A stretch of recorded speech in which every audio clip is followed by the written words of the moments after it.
உலகத்திலே என்னை படைத்ததற்கான காரணம் என்னமா? தேவர்களை சிறப்பிடிக்க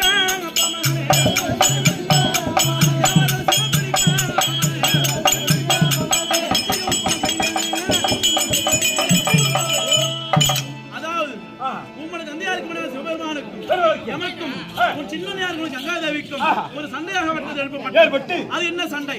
சக்தி பெருவிழா கங்கை பெருவிழா என்ற கேள்வியாகப்பட்டு எழுப்பப்பட்டது. அப்பொழுது சக்தியை பெருவிழா என்று நிலைநாட்டுவதற்காக உன்னை இந்த பண்டக மேட்டில் உருவாக்க செஞ்சிருக்க தேவனை சிறப்பளிக்க வேண்டும்.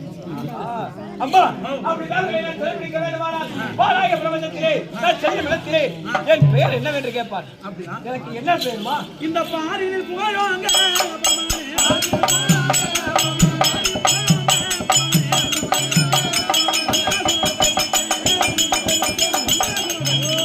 பண்டகாசுரன், மன்மத பண்டகாசுரன்.